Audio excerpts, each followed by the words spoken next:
Hello நேயர்களே, இன்றைக்கி வீடியோவில் நீங்கள் என்ன ரெசிபி பார்க்க போகிறீங்கன்னாக்கா, பொரியை வச்சு ஒரு மசாலா உப்புமா எப்படி செய்கிறதுன்னு காட்டி கொடுக்குறேன். இது லைட் ஃபீலிங் இருக்கும், சாப்பிட்டாக்கா சீக்கிரமாக ரெடி ஆகிடும். ஒரு மாதிரி டிஃப்ரெண்ட்டாக இருக்கும். எப்போ பாரு ரவை உப்புமா, சாமியா உப்புமா அந்த மாதிரியெல்லாம் செஞ்சுட்டு இருக்கோம்னா அவல் உப்புமா அந்த மாதிரி செய்கிறோம். இது ஒரு தடவை ட்ரை பண்ணி பாருங்க. எல்லாம் ஆன்லைன்லேயும் கிடைக்கும். பஃப்டு ரைஸுன்ட்டு அந்த பஃப்டு ரைஸ் வாங்கிட்டு ஒரு பெரிய பாத்திரத்தில் ஒரு அரை பாத்திரம் தண்ணி எடுத்துட்டு மேலார இந்த பொரியை போட்டு வைங்க. அவல் மாதிரி ஊற வைக்கக்கூடாது. இப்போவே சொல்லியிருக்கேன், ஊற வச்சு எடுத்துன்னா மத்தன் ஆகிடும். சும்மா அப்படியே மேலார போட்டு வச்சுருங்க. ஏன்னா அதில் மண் தூசு எதனா இருந்தாக்கா அந்த தண்ணியில் கீழே போயிடும். ஸோ அதனால் அப்படி போட்டுட்டு சைடில் வைங்க. இப்போ இதுக்கு தாளிப்புக்கு ஒரு அடிகனமாக இருக்கிற பாத்திரம் எடுத்துகிட்டு 2 டீஸ்பூன் ஆயில் விட்டுட்டு கடுகு, கடலைப்பருப்பு, உளுத்தம் பருப்பு, அப்புறம் ஒரு 2 டேபிள் ஸ்பூன் அளவுக்கு வேர்க்கடலை போட்டுக்கோங்க. ரொம்ப நல்லாயிருக்கும். முந்திரி இருந்தால் முந்திரி கூட சேர்த்துக்கோங்க. இந்த வேர்க்கடலை எல்லாம் கலர் மாறணும், அங்கே வரைக்கும் நல்லா வறுப்பட்டுட்டு கடுகெல்லாம் வெடிக்கணும். அப்புறமா ஒரு அரை டீஸ்பூன் அளவுக்கு மஞ்சப்பொடி போடுங்க.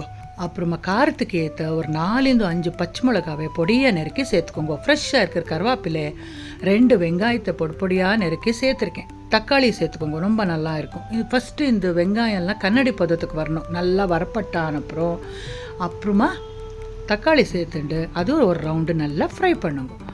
வெங்காயம் தக்காளி எல்லாம் கொஞ்சம் சாஃப்ட் ஆன பிறகு இது மேலார போட்டிருந்தோம் இல்லையா பொரி தண்ணியில், இப்படி ஒரு தடவை அழிச்சிட்டு பொயிஞ்சிட்டு அந்த பாத்திரத்துக்கு சேர்த்துக்கோங்க.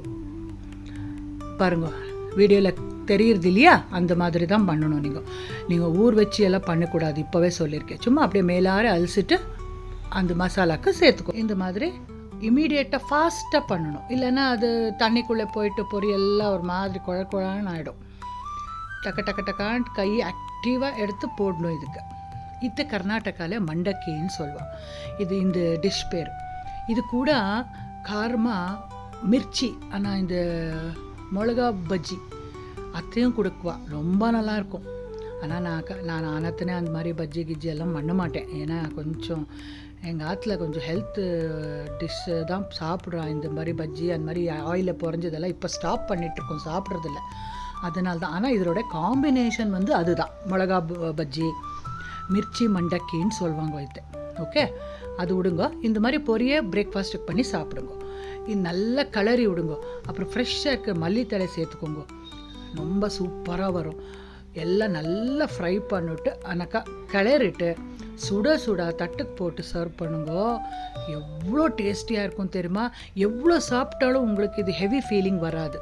இந்த மாதிரி காலையில் பிரேக்ஃபாஸ்ட் சாப்பிட்டு உங்களோட வேலைக்கு நீங்கள் போகலாம். சூப்பராக இருக்கும். நீங்களும் பண்ணிவிட்டு எப்படி வந்ததுன்னு சொல்கிறீங்களா? கமெண்ட் செக்ஷனில் வெயிட் பண்ணிட்டு இருக்கேன்.